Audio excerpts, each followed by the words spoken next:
A year ago, he was Donald Trump's criminal defense attorney.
A year ago, he was Donald Trump's criminal defense attorney.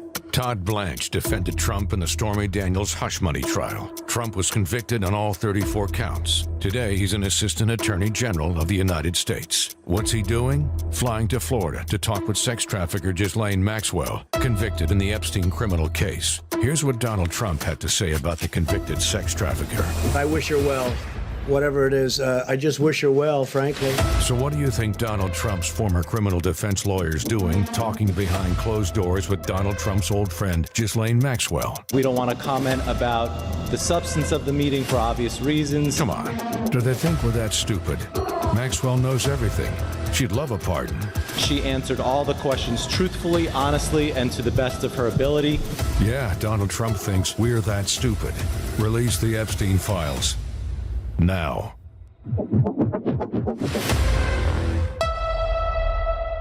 They really do think we are that dumb. Welcome to ViperTV Live. How's it going, everybody out there in Radio Land? How you doing out there in D.C.? Sorry to hear that the military is out on your streets because bro didn't even need a Reichstag fire to go ahead and do it. So, sorry to hear about that. Stay strong. Everything will be okay. Just find your peoples. I'm getting real tired of lies being used to justify things in order for the government to get more power. Thing about lies is they're so easily replicated and spread by people who know that they can just make money off of it, which is why this last episode of South Park was amazing. The whole like have to get my nut thing. There's so many things in that episode that really, really, really needed to be said, but only in a way that people who typically aren't into politics can digest it. Because I've seen some reactions to that episode, and people who are not into politics, people who don't know who Kristi Noem is, all of a sudden are Googling her name because of the constant repetition of her killing the dogs. She's branded. The idea that ICE is getting into bed literally with Satan through Donald Trump. There's just so many things. Obviously, the debate, the whole master debater thing. Cartoons have an ability to reach people and present them with information that they'd typically never think of. That's why, like, dude, think of the Lorax. Like, that was, all about environmental justice and shit, you know what I mean? Like, cartoons have always been an amazing way for the public to be able to grasp things. Maybe it's just because with animation, the boundaries of your imagination are limitless in the same way that if you like type a novel, you know what I mean? Like if you're making a movie, you have to worry about a budget. But if you're working with animation, the sky is the limit. And I just think that there's something about being able to present real information in such a fantastic way. When I say fantastic, I mean to do with fantasy, not just amazing, but to do with fantasy. But to present it in that way, I think that it really resonates with people in ways that, just stats and data and bullshit like that typically wouldn't. So South Park still has 48 more episodes to go. That's one thing. But the other thing is that the idea of branding is so important. And the people who are not into politics whatsoever are looking up people who are doing really bad things in politics right now just because of one cartoon episode. And those people are talking to their friends. Those people are talking to their friends. You know what I mean? Like, I think that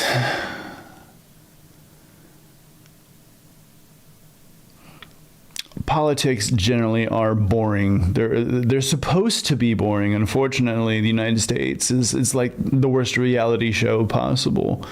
I wonder why. I think that kind of answers itself. But one of the biggest problems we have is people that are comedians who are using their platforms in ways that are what I would call irresponsible, because they have the ability to sway people, because humor and comedy mixed with politics is always going to be a way to reach, your common person. And I want to look at this clip with you guys, because there are comedians out there who are grifters. People like Rob Schneider, a comedian, if you will. And then, I could just name a whole bevy, but I'm not going to spend my time doing that. Y'all know who they are. But let's get into this clip, because there's comedians out there with principles, and there's comedians out there that are grifters. And the grifting comedians are finding it harder and harder and harder to be accepted for just being able to punch down on woke culture. Let's see what's up with this. Since we were talking about fake news, this is going to come up because it's been going on since we've been recording here. Elon and Trump seem to be in a bit of a spat. Joe, you want to check the tweet that Elon just put out a little bit ago? Time to drop the really big bomb. Donald Trump is in the Epstein files. That's the real reason they have not been made public. Have a nice day. Jesus Christ. I'm not participating in any of that conversation between Elon. First off, Kash Patel saying, I'm not going to participate in any of that conversation, that lets you know there's a major problem, and that certain parties may be implicated, because he's the head of the FBI. Your job is to get involved, dude. Come the fuck on. Really? Have a nice day, DJT. Someone should take his phone away. They're going back and forth about different things. And yeah. Listen, well, he said he was disappointed in Elon. Yeah, they told him to leave. Jesus Christ, that's a crazy thing to say. How does he know? Does he know that Donald Trump is in the Epstein files? Or does he have access to the Epstein files? I don't know how he would, but I'm just staying out of the Trump-Elon thing. That's way outside my lane. What the fuck are they doing? I know my lane, and that ain't it. I just don't... No, that is your lane. And for you to say that you're staying out of the Epstein files is bullshit, because you're shirking your duties, especially after making your nut. It's so weird to use that term, but is that one we have to start using to communicate across the messaging board? I don't know, chat, let me know. But I call it bag. But if you want to make your bag off of saying that we're going to delete, yeah. That's about, I'd say, more appropriate than release the files. But you made your entire bag off of it. Nut up or shut up. And that's a big reason why this isn't going away. They stirred the pot, man. Now they got to eat the soup. I understand he owns Twitter. I think it's bad for your mental health. I think posting things public all day and arguing with people all day is bad for you.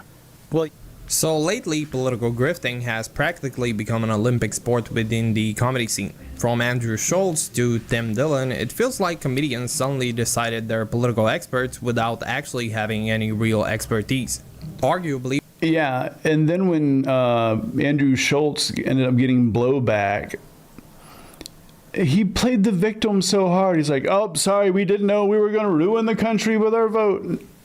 No, but you did. People told you about Project 2025, but you just dismissed it. This is a direct result of your vote. One of the main figures who started this trend and became its poster boy is none other than Joe Rogan. Strangely enough, there was a time when Rogan could be seen as a non-biased and trustworthy source of information, or at least he made an effort to be. Back in the day, if a guest came on his show and started spouting nonsense, Rogan would call them out and expose them for lying. That gave him a reputation as someone with a backbone. Nowadays, the Joe Rogan Experience has pretty much become a competition for billionaires getting their nuts gobbled up by Rogan, and the pushback from him on guests who are spilling lies is almost non-existent. A perfect example came during his podcast episode with the director of the FBI, Kash Patel. During the episode, Rogan and Patel learned in real time about Elon Musk accusing Trump of being in the Epstein files. And for the first time ever, Rogan didn't blindly agree with Musk. He actually criticized him for it. Now, here's the thing, there's plenty to criticize Musk for. From being one of the cringiest people alive to cutting funding for pediatric cancer research and Meals on Wheels, but Musk accusing Trump of being in the Epstein files is not one of them. As a matter of fact, if there's someone who should be criticized here, it's Rogan himself, for pretty much giving no pushback to Kash Patel whatsoever, even when he was clearly lying about the Epstein files right to his face. You know, I completely agree with that, because one of the things that right-wingers like to pride themselves on is making sure that they give appropriate pushback whenever they feel necessary. But unfortunately, it's whenever they feel necessary. It's like very, very selective pushback. All pointing towards eliminating this one person that it could be done. But I mean, so many people have been implicated, right, already, and some of that information, what they did to Prince Andrew and everybody else is already out there, and so that's the conspiracy stuff that me and Bongino and the folks have to say. Look, we will give you everything we can, and then we will have done our job. Also, if I had a shred, me, Kash Patel, had a shred of evidence, the Russiagate guy, the Jan 6 guy, the COVID origins guy, had a shred of evidence that this guy was murdered, I would be the first guy to bring this case hard and fast. And I would even doing press conferences every week on it. Mm-hmm. The first guy. That's what I'm asking people to play out to their logical conclusion. And that's the thing is, I know he's a fucking liar, and no matter what he's saying, he literally stood behind the podium today as they pretty much declared martial law in DC. The thing is, they're doing anything to distract from the files, also probably anything they can to try to upset the idea of having the midterms. But stood right behind the podium and just lied. Just went along with all the bullshit. So there are no principles. It's all about protecting the top, because it all rolls down, and in order to get into this administration / regime, I'm sure you had to have some kind of compromise on you. That's why the people that they're putting in positions that have no business being in those positions are getting those jobs, is because they got something to dangle over them. It's the Russian way of doing business. I'm not Comey. I'm not McCabe. I'm not the guy that was in the seat before. I have a wildly different background. I've been putting out the truth my entire career. Why would I risk all of it on this guy? I believe you. Cast the letter. Oh, yeah. I believe you. I just think that, you know, the problem is we've been fuming on this conspiracy for so long. And we love conspiracies, don't we? No, as a country, it's there's good, so right? much fun. I mean, you know, they make JFK tapes. Come on, like release the documents. We all love them. We love them. We love UFO ones. We love everything. We love the craziest conspiracies. They're exciting. We don't want to hear that he tried to kill himself in July and then succeeded in August. And look, I could imagine why the guy wanted to kill himself. He was going to jail for the rest of his fucking life, and in jail, sex offenders for children are not treated well. And also, by the way, most Americans haven't, nor should they. Have you ever spent 1 minute in segregated housing? No. It's the worst. The absolute worst. Like, you and your... Man, that was a really, really fast diversion away from the Epstein files, wasn't it? I mean, that went like that. For somebody who made their entire bag off of talking about the Epstein files, all of a sudden when it comes up, he's like, I got nothing to do with that, even though I'm at the highest positions of power. Okay. You really do think we're stupid, don't you? Your background, you could probably handle it, right? Like, you know, just in all reality, most Americans, you put them in there for 5 seconds, they're going to slam their head against the wall. Literally. They're going to lose their mind. Yeah. Immediately. Yeah. It's that bad. I'm sure. I can only imagine. Now, Rogan always says he doesn't read comments or any criticism of him, but this was certainly not the case with the backlash he received for the Kash Patel episode. Because Rogan actually talked about it later on, and his response was as disappointing as the episode with Patel. There is. And didn't the FBI dude say that there was nothing? Kash Patel said there's nothing you're looking for. Oh, okay. Okay. I mean, what am I going to do? I'm going to push back. Right. No, of course. I understand. Obviously, I understand. he's saying what he has. Yeah, you are going to push back. You're going to treat him like any other guest, especially somebody that you're bringing on that has the ability to talk about or even release the Epstein files that all of y'all been making your fucking bag off of. Yeah, you're supposed to push back. And it just goes to show that it's a fucking grift. Has to say. Right. I mean, genuinely, what's the point of having the director of the FBI on your podcast if you're not going to push back? At that point, you're not interviewing, you're just serving as a propaganda machine for the FBI. Also, Rogan has become such a coward that anytime Trump is mentioned in a negative light, whether it's about his disastrous policies or his connections to the Epstein files, he scrambles to change the subject immediately. And if he does offer any criticism, is timid and half-hearted. Meanwhile, he's perfectly comfortable spending half an hour ranting about Bill Gates and Bill Clinton's ties to Epstein. Anyway, I think we've given Rogan and his political grifting enough airtime. Let's shift to a comedian with some principles, Bill Burr. He recently appeared on the Good One podcast, where the conversation turned to politics and comedy. You're talking about the billionaires and politician stuff. What do you feel, and podcasters? Not only is Bill Burr probably one of the most base comedians right now, but also you can see a transformation of him as a person as he's not only gotten older but also went to therapy. Dudes, go to therapy. Just fucking trust me. Like, you don't have to turn right wing. You can go to therapy. I promise. It's a good thing. But also, Bill Burr's a badass drummer. Like, seriously, look up the clips of him. Dude can play. What do you feel about politicians and billionaires who've appeared on podcasts of your peers to try to leverage comedy for their own goals? Oh, dude, it was before that. I remember the first time I saw a president go on the Tonight Show.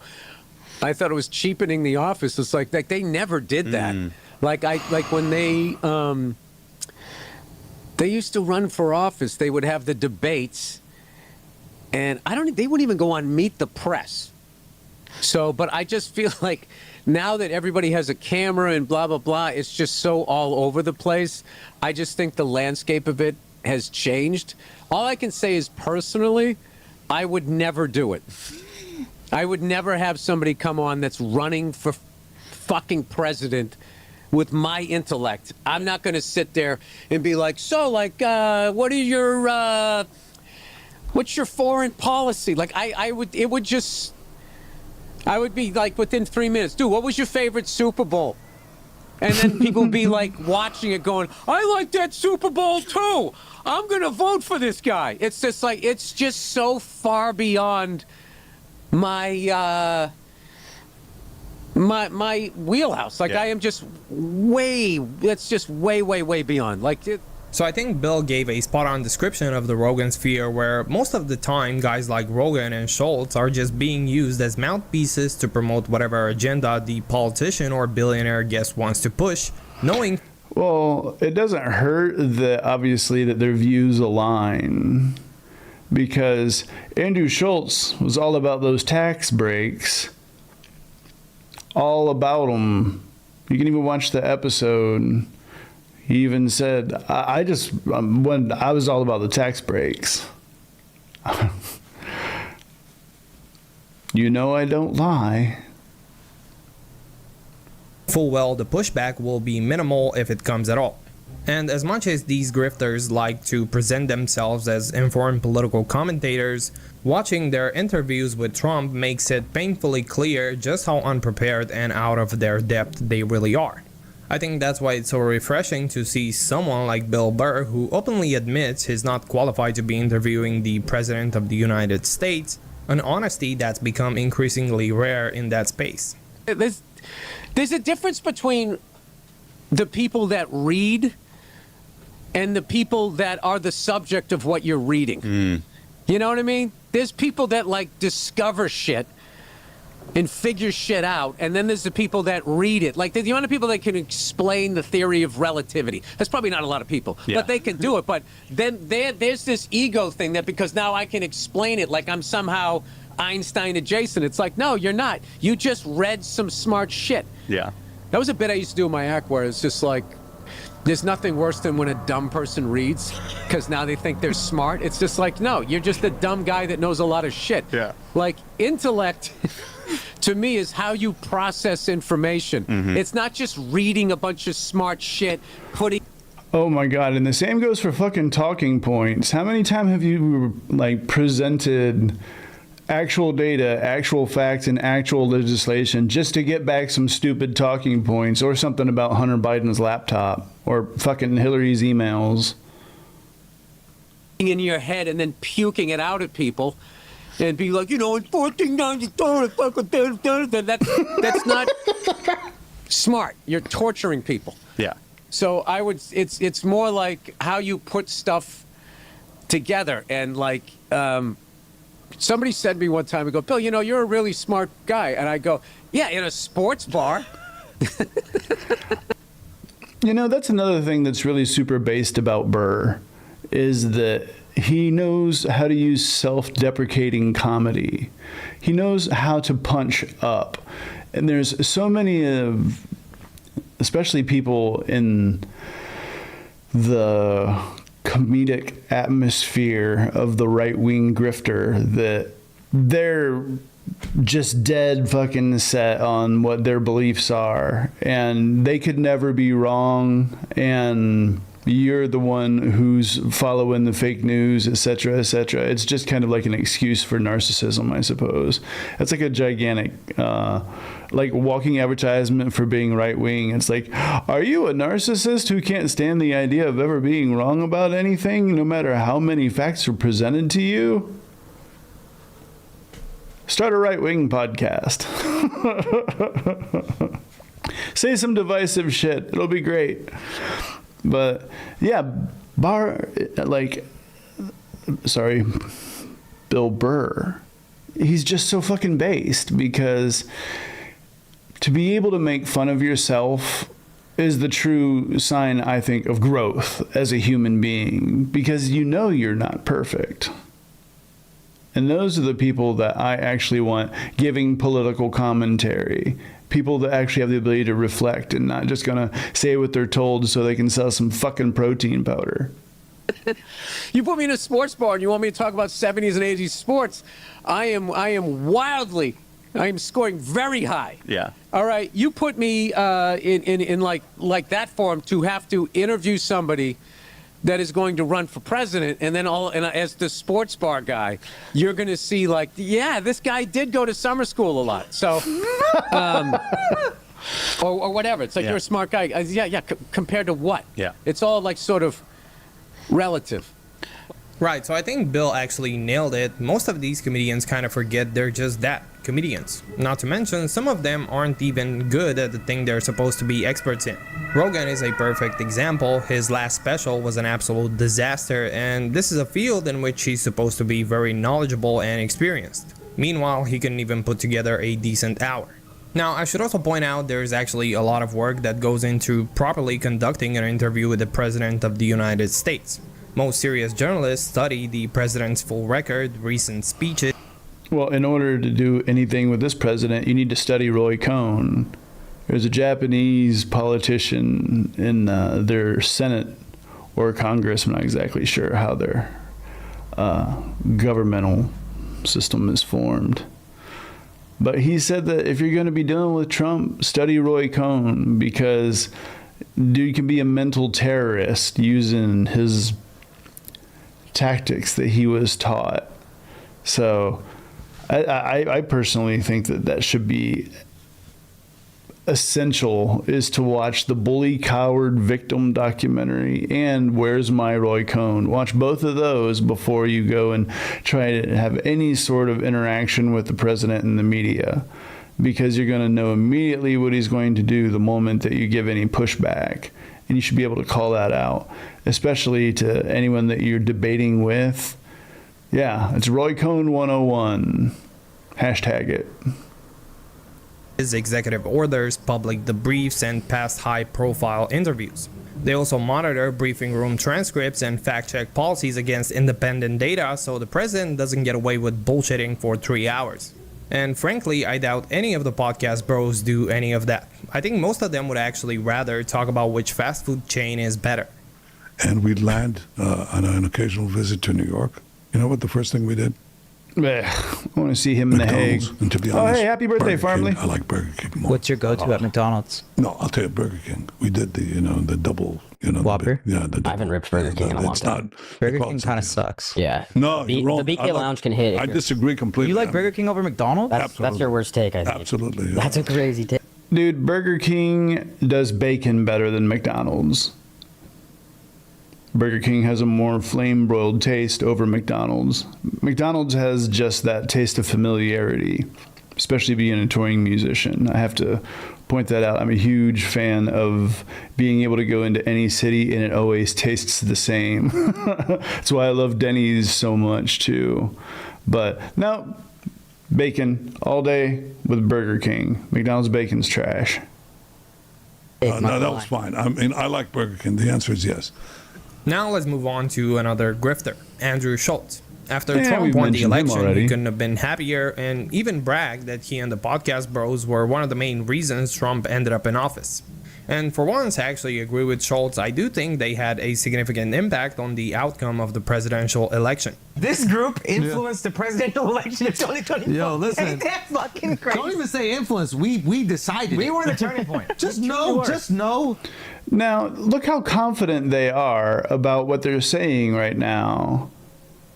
And then watch, I'm not sure, because I've only watched a little bit of this clip because I wanted to be able to react to it in real time. But I don't know if it's going to come up or not. But when they get called out, how they play victim. And we'll be left out of everything, and that's fine. We don't give a fuck about the credit. We know what we do. I don't need this credit. It's fine. We'll be left out of everything. It's totally fine. It doesn't matter. That is the nature of things that we started. Everybody else does it. But he was not up until this pod. True. After the pod, he surges, 3 or 4%? Yeah, it was a rap, dude. Mm-hmm. Never went back down after that. Okay? Now, before we get into Schultz doing a full 180, let's take a look at some of his reasons for voting for Trump. Keep in mind, Schultz essentially turned his podcast into a political platform and branded himself as kind of a philosopher or intellectual. He even got a shout out from the New York Times calling him America's foremost political journalist. With all that in mind, you might assume Schultz supported Trump because of his policies, his economic plans, or his blueprint for the country over the next. Now that's terrifying that he got that write up in that award and he didn't know fuck all about Project 2025. That's just a failure in journalism in general. 4 years. But if that's what you thought, you'd be completely wrong. Schultz didn't vote on policy, he voted on vibes. Just vibes. When I was younger, Democrats were cool. They were getting their dick sucked in the office. They were right? They were supportive of hip hop music. They said do whatever you want. We don't want to be in your bedroom. They were cool with gay people. It was cool to be a Democrat. Now, Democrats are still the same way. It's just you're a grifter. None of that has changed.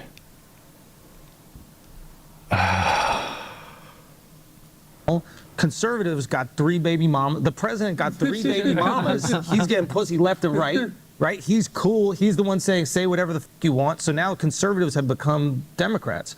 So I don't think I've changed. I just like the dudes that get pussy. Oh, so because he became like your like shitty racist uncle at Thanksgiving, that's why you decided to turn from the Democrats. I mean, rewind it. I'm not the one that said it. They say whatever they want. So it's very, you want me to be a Democrat again? Get some pussy. Tell me to say whatever I want. I'm there. So this is the political insight coming from America's foremost political journalist. An that tells absolute you everything intellectual you need to know about juggernaut. whether you should ever take political advice from a guy like Andrew Schultz. His reason for voting for Trump wasn't policy, it was literally because Trump was getting late. That's not just idiotic, it's downright embarrassing. If that's your metric for choosing a president, you should probably stay far away from anything resembling political commentary. And now that everything's gone to hell and Trump is completely off the rails, Schultz is suddenly having an epiphany that maybe policy actually matters, that it affects real people's lives, and that voting based on vibes and locker room bravado might not be such a good move after all. I believe that about Trump. I believe when Trump, everything he campaigned on, I believe he wanted to do.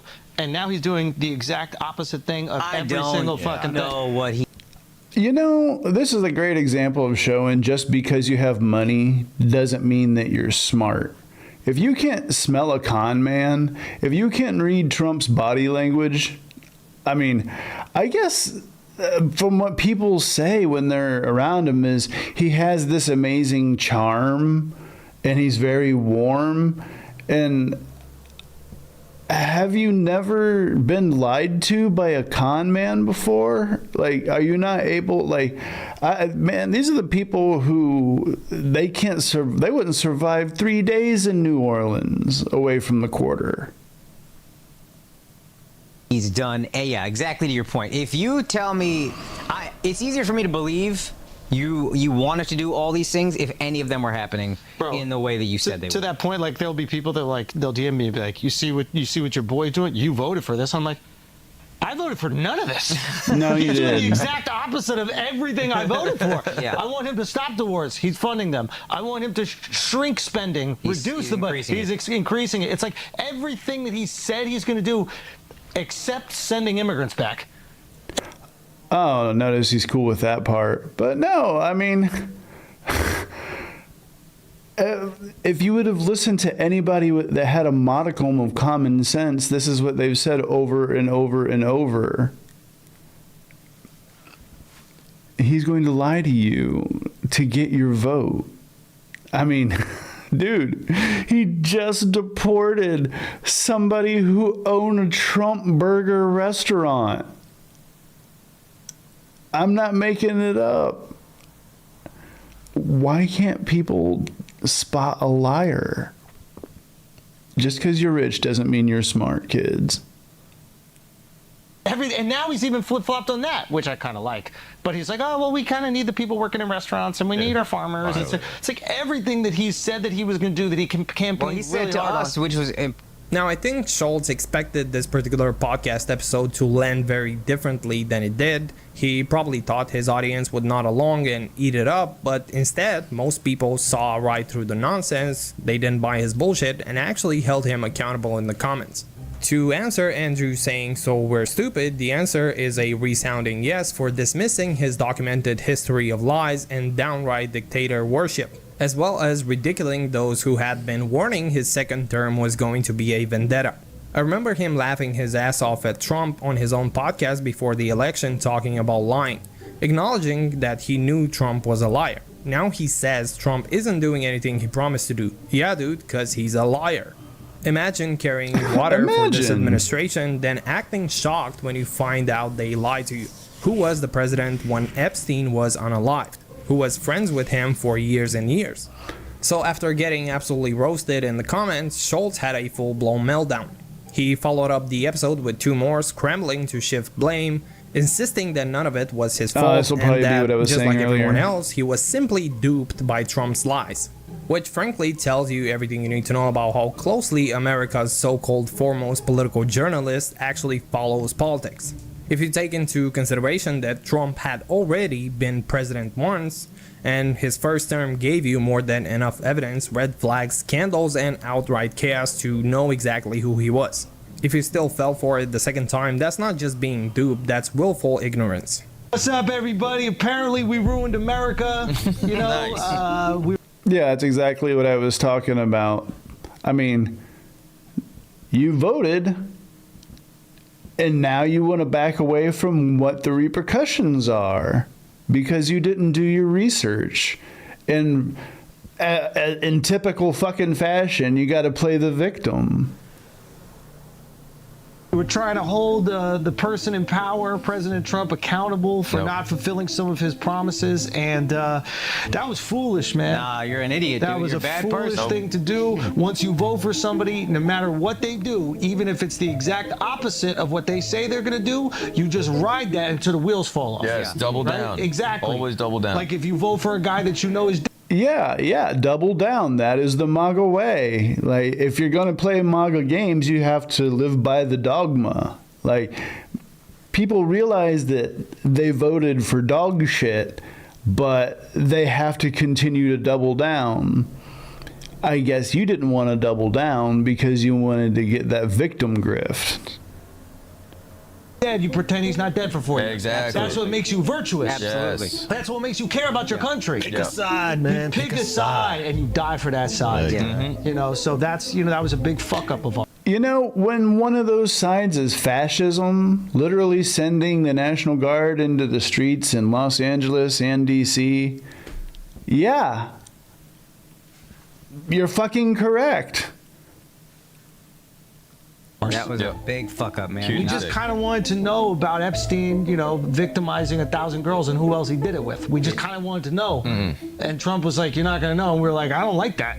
Yeah, but that's being our fault. Yeah, that's being a bad American. But we were being bad A good American Americans right says, there. yes, T-Daddy, thank you so much. Damn. Can I have some more? Yes, That's what you're supposed to say. T-Daddy. That's what a good American says. Because a bad American would be like, yo, you said you were going to end these foreign wars and we're still just blowing up places we don't want to blow up anymore. Yeah. No. But what would a good American do? You just say, oh, thank you so much. Can I have another one? Oh, yeah. Now, I love the fact that they're now making fun of the cult and acting like they didn't help make this shit happen.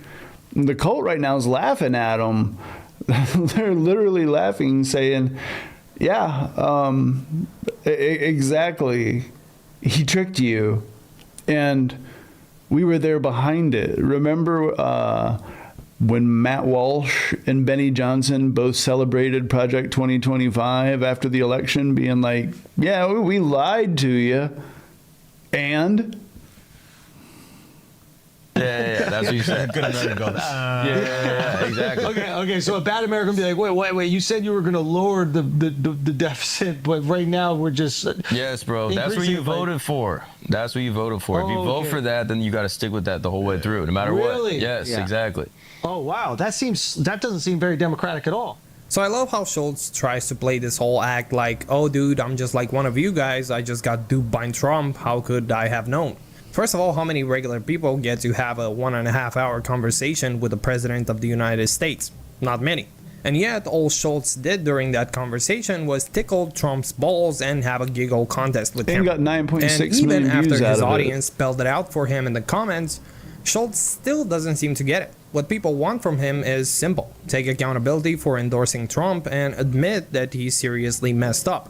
Instead, all we get is blame shifting and him painting his own audience as unreasonable or crazy for daring to criticize him. Now, what's worse is that guys like Schultz, these comedians turned political commentators, used to brag non-stop about how they were the new mainstream media, the ones that could be trusted, the real truth tellers. But the moment they get backlash from their own fans calling out the obvious bullshit, they retreat behind the same tired excuse of being comedians who should not be taken seriously. At the end of the day, what they really want is all the rewards, the audience, the money, the clout that come with being seen as a serious media figure, but with none of the responsibility. When traditional media get something wrong, usually people hold them accountable. But Schultz wants none of that. He wants the perks of power without any of the consequences. Now, I feel like we've talked enough about No wonder he voted for Trump, because that sounds exactly like Trump. Nothing's ever his fault. It's always Biden's fault. But yet, if there's any good numbers, those are his. But the bad numbers aren't his. Those are Biden's. So we have to fire the statistician that actually collected them. Yeah, I mean, a fucking match made in heaven. Andrew Schultz and his political grift, so let's move on to some comedians who actually have some self-awareness. Andrew Centino and Bobby Lee. Basically, Centino and Bobby had Giannis on their podcast and ended up getting into a conversation about how some of their comedian friends took what should have been a comedy podcast and turned it into a political platform. You know what makes me happy? It makes me happy to know that this show is still as stupid as it's always been from the beginning, because I see a lot of our podcast pals or people in our sphere that are taking these shows to a level that we don't go to. Which is what? Well, they're all having like politicians on. journalists. Tim got fucking interviewed by like CNN. Yeah. I was like, what in the fuck is going on? Yeah, we stay here. Same with hyenas. We stay right here. Yeah. And I saw that they had Bernie on Schultz's show. Yeah. What the fuck is going on? He's not coming here. Bernie? Yeah. We had David Mamet. Yeah, Ben Affleck. Yeah, but that's rad. We got people that they can't get. Yeah. No, it's not that they can't get him. Oh, they can get him. Yeah. But we got him too. I just don't think we want politicians on the show. No. I think that's a strange world. Pete Buttigieg I'd have. He's gay? Yeah. No, thanks. Ban it. No. It's getting a little muddled, right? It's getting a little. What's going on? I just think podcasting, comedy podcasting, is entering this world of like news or something. Yeah. And people are taking it serious, and it's not. Well, that's because there's money to be made. And anytime somebody can get a sponsorship, for just saying some shit, like, because it's well fucking known that comedians do enjoy talking. Unfortunately, sort of the rise of the meathead comedian has become a thing. So, that's another thing I loved about the South Park episode, is that Clyde was selling protein powder. That episode just hit in so many ways. If you was to analyze scene by scene by scene exactly what's going on in the modern zeitgeist, it's just absolute gold. There's an article after the election about how legacy media doesn't have the power it once had, and that podcasting is now, replacing some of that. That's not good. Yeah. We shouldn't replace it. This should be its own thing. Yeah. This is its own form of music. Do you know what I mean? So I think Centino made a valid point when he said legacy media shouldn't be replaced by comedians with podcasts. Unfortunately for CBS, the moment that Colbert leaves and starts his own podcast, their ratings are fucking done. Especially if they gotta stick with the FCC babysitter that they installed, so that it becomes pretty much state-run television. People don't understand the power of independent media. Independent media changes the political landscape, especially when you have a gigantic microphone. That's why I have problems with people like Asmongold, and I did my video on it. He's got millions of followers and dreadful political takes. But people that don't follow politics look to people, and if they already trust what they are saying when it comes to other subjects, then they're also going to listen to their political takes, no matter if they know that the person knows their shit or not. And then the moment someone gives that person pushback, then instantly they're just like, oh, you're just a hater. No, it's just fucking some people don't know shit or dick about civics. And honestly, the reason is obvious. Most of these guys don't do any real research. They usually get their political talking points from the same mainstream media they claim to hate, or from alternative outlets like Breaking Points, which, unlike them, are actually run by people who know what they're talking about. Most comedians just regurgitate whatever they heard, slap on some fake insight, and act like they cracked the political code. Once again, Rogan is the perfect example. How many times has he brought up an article on his podcast where the only thing he read was the headline?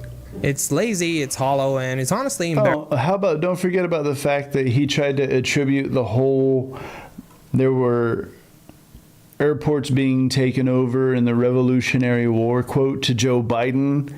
And then when it turned out it was to Trump, he was like, oh, yeah, he just says stuff like that. It's that willing cognitive dissonance, that premeditated ignorance that just infuriates the ever-living shit out of me, because you know it's because they're getting paid. Embarrassing that these people call themselves journalists, when most of them can't even finish reading an article from start to finish. So just like with Bill Burr, it's nice to see Santino and Bobby Lee who are self-aware enough to come to that conclusion. Well, you know, like the news on TV was like the dictatorship, the regime, and then the internet was like an American military coup, and then there was a vacuum, and now comedians and like grifters are like warlords. They're like news warlords. Whoa, Yeah. we're warlords. Yeah, we're not warlords. No, what are we? We're like War Sweden. boys? You guys are like funny warlords. Yeah, yeah. Yeah, it used We're to be funny like warlords you, out there. the dictator would be in control and give it. Now you're like marauding warlords in control of your own fiefdom. Wow. Bad for him. And Tim's got his fiefdom. We're all warlords. Yeah. Filling this It's vacuum. sort of like that, But playing also, with professional I mean, musicians in we Austin. Also, I mean, you probably know more than me, probably, but I don't know much. In the world? Yeah. I only know what I hung read out. this morning. Nobody Yeah, so me would too. take So my their point is guitar that out of their we case don't for know less than enough to have these 75, people but on. everybody had We're their own goofy. kind of It's a comedy environment. podcast. Imagine Bernie Sanders coming. He's like, Of people they would hang out and with. Bobby's like, what does your penis look like? Yeah. Yeah. No, I wouldn't say that. Why you? Your fucking mind. Why would I say that? What would you say? I'm Bernie I Sanders. go to your political. I don't know, but my point. I wouldn't say that about your dick. You get the penis somehow. Is your asshole gray? See? Okay, that'd be one of them. Yeah, you're right. Is it though? It brings big numbers, right? That's probably what people do. Because everyone's like talking. It didn't used to be this way. It didn't used to be everyone was into politics. Now, So I think Giannis is absolutely right. Most of Well, also, a lot of people that weren't into politics previously got into politics because of two reasons. One, they started seeing the injustices that were being done, and the institutions that our country was built upon from the Constitution being torn down, or they're getting money. these political grifters like Joe Rogan and Andrew Schultz dive into politics because of the numbers they get, and also lets them reach audiences they couldn't have reached before. For them, it's less about genuine belief and more about... Exactly. And also, like, the whole meathead comedian thing, you know, it's not like they're reaching out to, like, the weird kind of insecure artists that stand-up comedy has always provided a place for, but they're making it so that really, really, really bad people have a chance to go on and talk and whitewash even worse people, or sane wash, so whitewash, sane wash. Sometimes it's really, really difficult to designate the two. Chasing money and riding whatever political trend is popular at the moment so they can cash in on the attention and influence. That said, it's refreshing to see comedians like Bobby Lee and Andrew. That's probably another reason that they love Trump so much and voted for him. And like, it was even discussed as he's like, look, I'm always going to be providing you with content because I can bag on the left all day long, not take responsibility for anything. And then you have to spend time debating the left as the left tries to bring truth and facts out there. Then you're going to bring someone on who's going to just tell them that there's some woke libtard because they, you know, quoted the Constitution or something. If you can't see the cycle of grift, I don't know how much clearer I can make it for you. I mean, Lord knows one thing that this channel isn't doing is grifting. So I can say that with an honest heart. Drew Santino, who, despite downplaying their influence, could have easily brought Trump onto their podcast but chose not to. They're self-aware enough to recognize they aren't equipped to handle the bullshit and lies some politicians spew, because at that point you're becoming a propaganda tool for whoever's sitting in front of you if you cannot push back on the lies and misinformation a political candidate might engage in. Now, let's move on to another political grifter, Tim Dillon, whose reasoning for Trump not releasing the Epstein files. Tim Dillon is one of the people that I've get so annoyed with, because he's another person who really doesn't know a whole lot about politics, but will just sit in front of a microphone and just go off at the mouth and say things like, well, this is what I think happened. No. Politics is a zero-sum game. It boils down to legislation and votes. That's it. The rest of everything else is details. And when you can just turn on a microphone and just start rambling on about what you think happened about this, that, or the other particular situation, you're doing a disservice to humanity, because lies are so profitable. And the truth really isn't so much.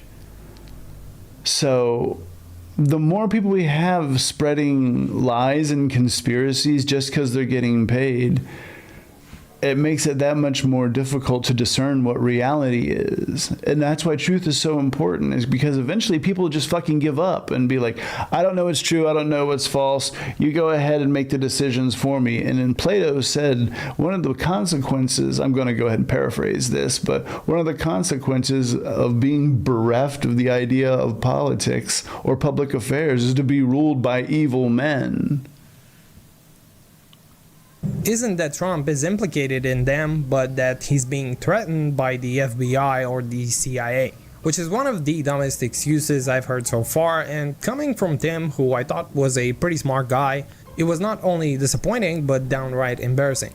The moment you ask who appointed Kash Patel as the head of the FBI, or who made Tulsi Gabbard director of national intelligence, you realize that all of these people were put in positions of power by Trump himself. And now you're telling me that these are the ones supposedly threatening him and backing him into a corner, so much so that he refuses to release the Epstein files, when most of them won't even dare to criticize him in the slightest. You'd either have to be incredibly naive or painfully stupid to believe the excuse Tim Dillon is pushing.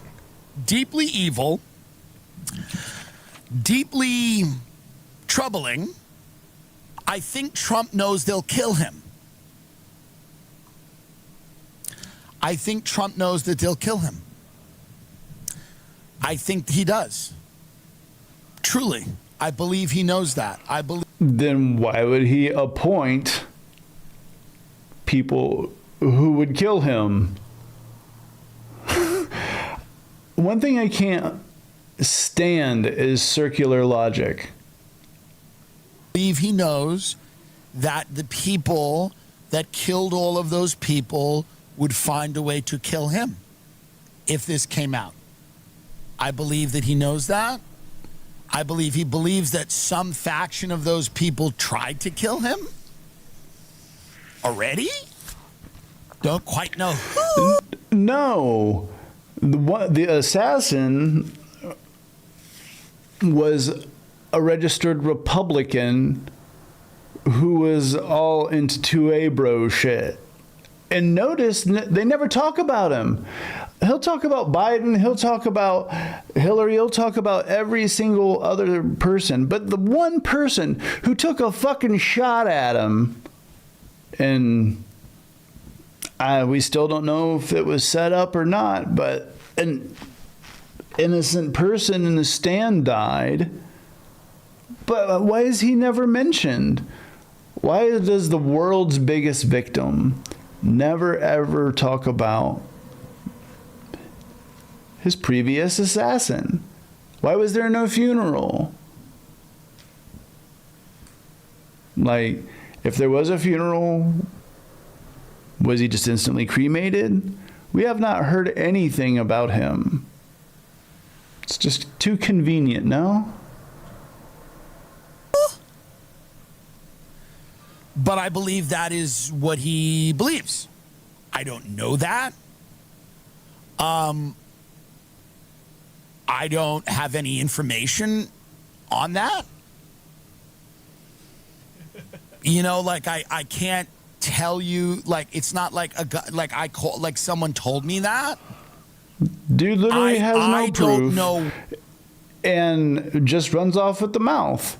He had no reason to say what he just said, and then goes, I have no proof. Now, I said that about Thomas Crooks because the media coverage fucking stopped. Just like out of nowhere. That is a reason to be suspicious. But what Tim Dillon is doing is just talking to talk because he has to talk, because he has a fucking sponsorship that he has to talk.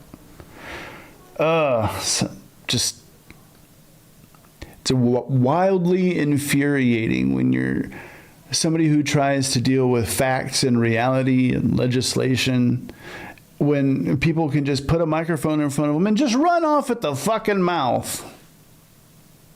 What else, evidence-wise, you would need? I think Trump likes living. I think he's got a lot of good things about him and some bad things, but I don't know that he's a selfless hero.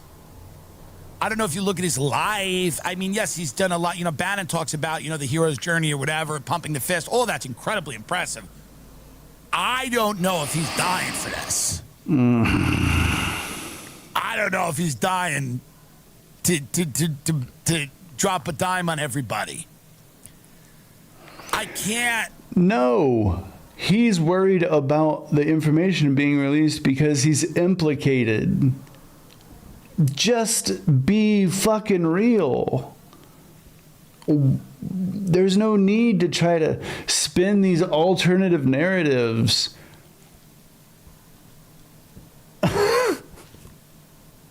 The party told you to reject the evidence of your eyes and your ears. It was their most essential command. Orwell called it. Now, there's financial reasons he probably doesn't want it out, and there's business deals, and there's the future, but you got to remember, let's go back to the very real reality of the people that fuck with this die.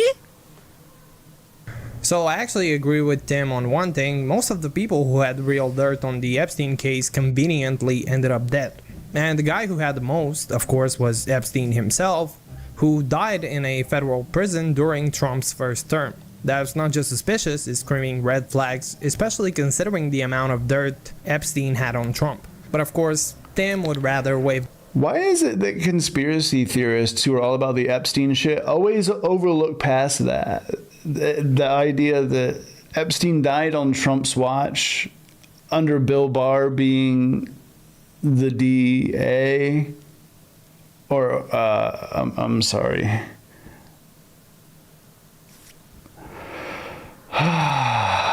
Did you know that Bill Burr's dad is who hired Jeffrey Epstein to teach math, even though Jeffrey Epstein had no fucking qualifications to teach math? Not the DA. Bill Burr was the Attorney General. Jesus Christ. It's so fucking obvious. That off is just another freak coincidence. And since Tim loves to talk about powerful people wanting this case to disappear, maybe he can explain how the literal president of the United States doesn't count as one of the most powerful people on earth. Either Tim's being willfully ignorant or he thinks his audience is too dumb to notice the mental gymnastics. Now, Tim's political grift doesn't end. No. He knows that the cult will move the goalposts in order to keep from crashing out, because they've supported everything that they've rallied against this entire time and have to face the fact that it was just projection.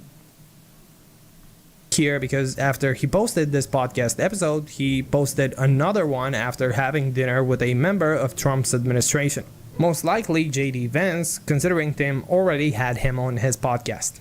Because we are going to now, I'm going to tell you about a dinner I had with a member of the administration. I'm going to tell you everything that I know, and I'm going to say the things that I do not know. And I am also not going to... How can you not have enough critical thinking to be like, I went to dinner with J.D. Vance and, oh yeah, he just told me the truth the whole time. Yeah. No. He didn't say that Trump was America's Hitler prior. No, that's not him. And what he told me? Psh, all of that has to be gospel. To not be able to, even for a modicum, be able to disseminate that, it could only mean because you know it's advantageous to your narrative and to your bag. Attest to the veracity, Google it, of the information. How true or false Someone got a word of the day calendar. Is. I'm going to tell you what I was told. Okay? It's not a defense of Trump. It's not a defense of the administration. In fact, I think if they do not release everything they have, they are done. I believe that. If they do not release, and I told them that, you need to release everything you have. Pam Bondi needs to be fired. Now, I need to call this out because it's honestly pathetic how every time these political grifters bring up the Epstein files, they magically forget Trump's name. Instead, they toss all the blame on Pam Bondi like she's some rogue operator making independent decisions. It's one of the laziest, dumbest deflections imaginable. Let's be real, Pam Bondi isn't doing anything Trump didn't tell her to. She's not running her own shadow government. She's following orders. Does Tim seriously expect anyone with a functioning brain to believe that if Bondi ever went off script, Trump would just sit back and let it happen? I mean, this is the same guy who fired the head of the Bureau of Labor Statistics for publishing numbers he didn't like. You'd think that he'd hesitate for a second to fire Bondi if she stepped out of line on Epstein of all things. I mean, Tim can honestly expect people to take him seriously when the excuses he gives are this weak and pathetic. I went to Washington. We had a dinner. It was a small dinner. When did I go? Wednesday. I went Wednesday. Here's the rub. Jeffrey Epstein is an innocent man. I'm kidding. That's not the rub. That's not the rub. Yes, it's a blackmail operation. Yes, it was. Yes, this guy's got connections to intelligence. Everybody knows that. Yes, the intelligence is Mossad and CIA. Most likely. We all know that. Yes, he was running some type of a blackmail operation, procuring young girls for powerful people. Children. A lot he of this procuring was children. on tape somewhere. When Pam Bondi came out and said, I have 10,000 hours of evidence, what has been told to me is that is Epstein downloaded from the internet. It is not the tapes of powerful people in compromise. But why did Dan Bongino and Kash Patel say there was nothing? I mean, we just saw at the beginning on the Rogan episode, nothing was there. But there's also tens of thousands videos on Pam Bondi's desk. Is Pam Bondi's desk actually part of the movie Wrist Cutters, A Love Story, where when you drop something on the floor, it just goes away forever? Did she just drop the Epstein files on the floor and now they're fucking gone? Positions, and the person who told me that said, listen, I'm not saying those tapes don't exist.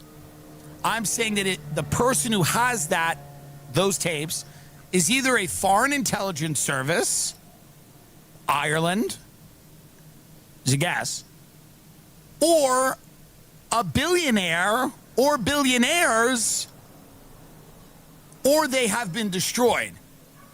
You know, there isn't a tape of Bill Clinton fucking a 12-year-old that Pam Bondi has on her desk. She has commercial pornography downloaded from the internet. The tapes that show incriminating things are with who's ever blackmailing these people. Again, this is what was told to me. Well, yeah, they want to obviously say that it's blackmail because they don't want to say that he indulged in unbecoming activities because they don't want to crash out because they've supported a pedo. I'm so, like, it's, what was it Jordan Klepper called it? Occam's big fucking machete? I mean, at this point, they're not even trying to come up with halfway believable lies. It literally sounds like someone asked a guy on the street to make something up on the spot, and that's what they went with. Also, it's painfully obvious Tim's been bought. He doesn't even fake it anymore. He's out here running PR for Trump like a loyal little foot soldier, which is honestly pathetic coming from a guy who built his brand ranting about deep state and corrupt politicians. Now he's leaking the votes of the... No. That was all just projection to not only a grift to get money, but also several because it was just they wanted power. And the more that they could demonize the quote-unquote deep state and everything, the more that they could convince the rubes that once they got power, they weren't going to turn around and just like use it on them in ways they never expected before. Like, for example, putting the military in the streets of American cities because their Horst Wessel, go ahead and look that name up, their Horst Wessel happened, and Trump didn't even need a fucking Reichstag fire to do it. Exact kind of people he used to pretend to call out. And let's not sugarcoat it, Trump's name is literally in the Epstein files. If your name shows up there, let's be honest, you're not just shady, you're probably a full-blown PDF file. At the end of the day, this entire circus of political podcasting grifters, from Rogan to Schultz to Tim Dillon, is built on a foundation of bullshit. They posture as truth-tellers, anti-establishment voices, or edgy outsiders, but the moment real accountability knocks, they fold into spineless mouthpieces for the same power structures they claim to rebel against. Most of these guys have gone from... Being a contrarian is cool, you know, because if you're a contrarian, then all you have to do is just take what's actually real or proved or verified and just say, no, it ain't. Nope, that's not correct. Then just watch the money come in, because there's people that love to have that confirmation bias renewed. And when people renew that for them, for some reason, they throw money at them. It's the same reason people give money to televangelists. And it's the same reason that people that watch televangelists vote Republican.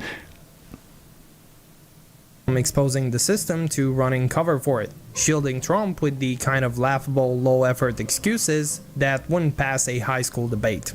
When you're defending a guy whose name is in the Epstein files while pretending the real villain is Pam Bondi, you're not just dishonest, you're bought, compromised, and pathetic. The irony is that these guys love to rant about how the media manipulates the public, but now they're the ones pushing narratives, protecting predators, and gaslighting their audiences in real time. They've become exactly what they used to mock, and they're too shameless or too dumb to even realize it. 100% facts. I mean, show me where the lie was on that. It's become blatantly obvious that there are so many people who are like, I know it's fake, but see, the thing is it gets my bag. So that's what's really important to them.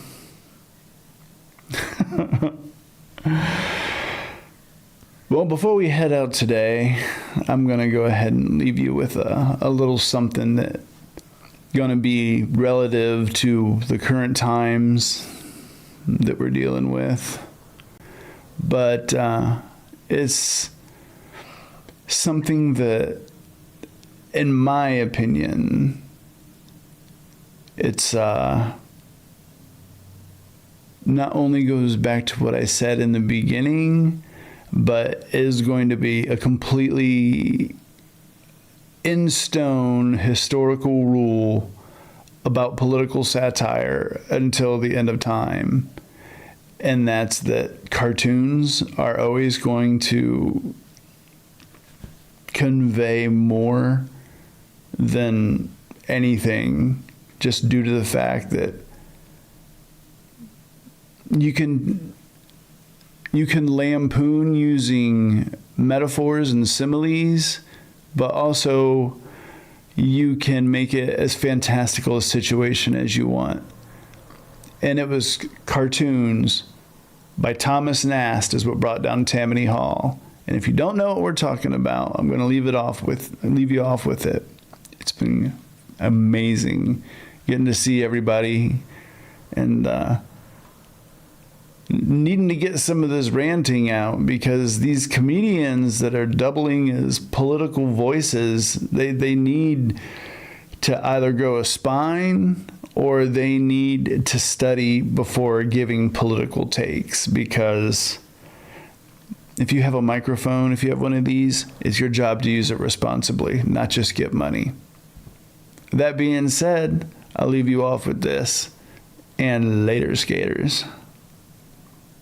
Fireman and one-time chairmaker from the Lower East Side.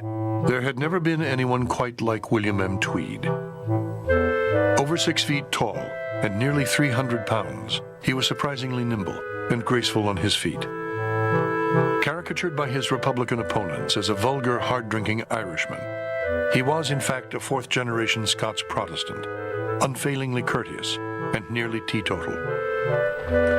He was also a superb politician who took care of his mainly immigrant constituency, providing jobs for the unemployed, coal in winter, and orphanages, hospitals, and shelters for the poor.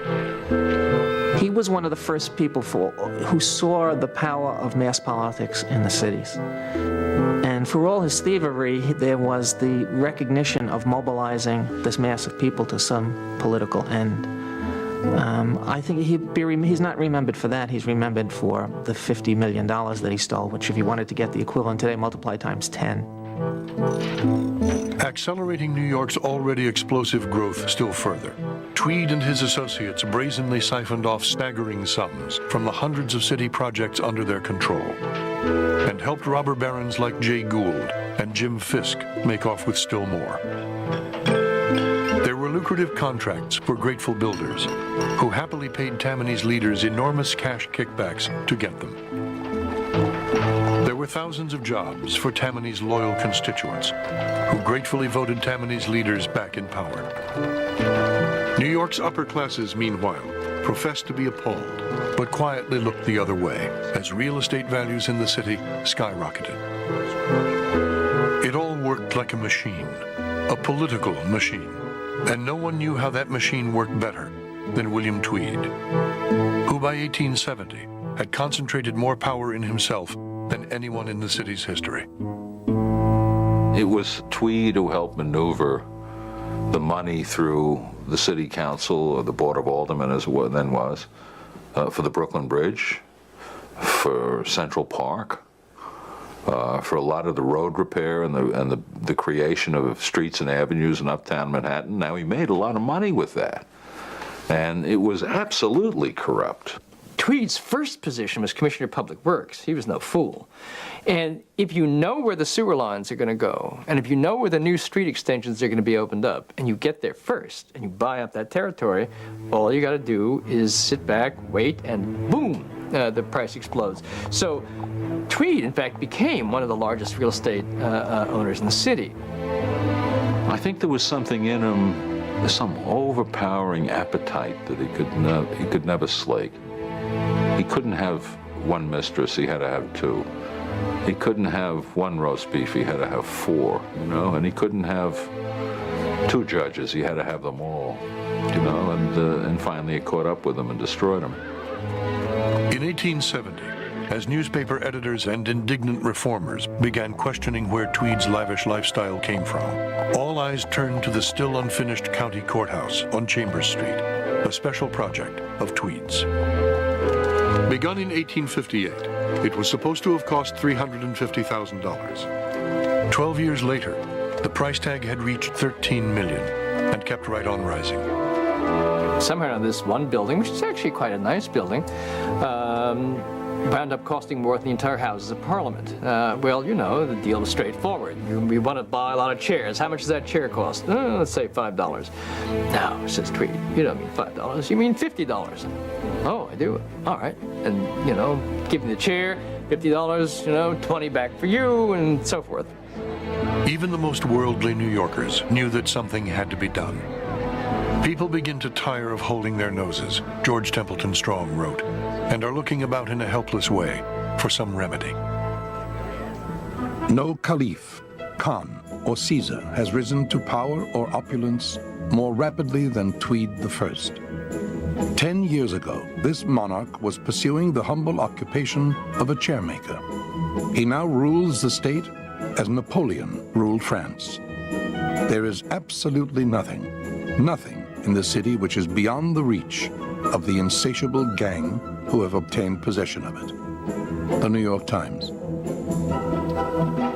In 1869, a German-born artist named Thomas Nast, with close ties to the Republican Party, began publishing a series of political cartoons in Harper's Weekly. Week after week, Nast relentlessly excoriated what he called the Tammany Hall Ring. There was Peter Brains Sweeney, the city treasurer. Mayor Abraham Oakey Hall, Tweed's puppet in City Hall. Richard Slippery Dick Connolly, the comptroller. And Boss Tweed himself, whom Nast depicted as a licentious, balding, overfed monster, literally devouring the city. I don't care a straw for newspaper articles, Tweed declared. My constituents don't know how to read, but they can't help seeing them damned pictures. He was the object of one of the most successful campaigns by a political cartoonist in history. Thomas Nast really did the most extraordinary job. You see what's happening of here? Attacking Tweed and exposing the Tweed ring in Harper's Weekly. Those pictures will live forever. The way you can never separate Nixon from Woodward and Bernstein, you can't separate Tweed from Thomas Nast. They're wed together for the rest of history, I guess. On July 8, 1871, the New York Times joined the fray, publishing excerpts from secret courthouse records obtained from a disgruntled city official Tweed had cheated out of thousands of dollars in kickbacks. The figures were astonishing. 11 thermometers had been purchased for $7,500, dust brooms for $41,000. One contractor had been paid $5.5 million for window shades, carpets, and furniture. It would never be clear how much Tweed's corruption had been exaggerated by the press. The New York Times put the final tally at almost $200 million. But in the end, it didn't matter. New York needed a villain equal in scale to its giant park and giant bridge. And Tweed fit the bill, in part because he simply looked the part. He ended up a sad, tragic figure because he basically took the fall for a system. And the system involved the bankers, the so-called respectable people, the Goulds and Fisks and all those guys who were not really indicted for the things that Tweed ended up taking the fall for. On December 15th, 1871, Boss Tweed was indicted on 3 counts of fraud and grand larceny, and 2 months later, 220 misdemeanor charges. He was sentenced to 12 years in prison, and though the convictions were later overturned, a civil suit stripped him of his assets and forced him into prison. Gaunt and ailing, he eked out his last years in jail. In the winter of 1875, he somehow slipped past his guards and escaped to Spain, but he was quickly recaptured and returned to prison. The Spanish police, it was later said, had recognized him from one of Thomas Nast's cartoons.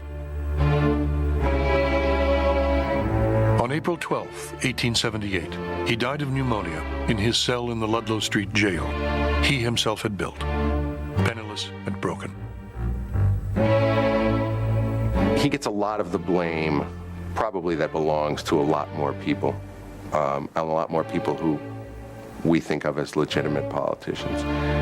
There are other bosses that had a smoother style. I think part of the reason that people remember Boss Tweed so much was that he was so flamboyant, and by the time his downfall, he was such a leftover from another age. A villain of more brains would have had a modest dwelling and guzzled in secret. His successors here will not imitate him in this, but that he will have successors, there is no doubt.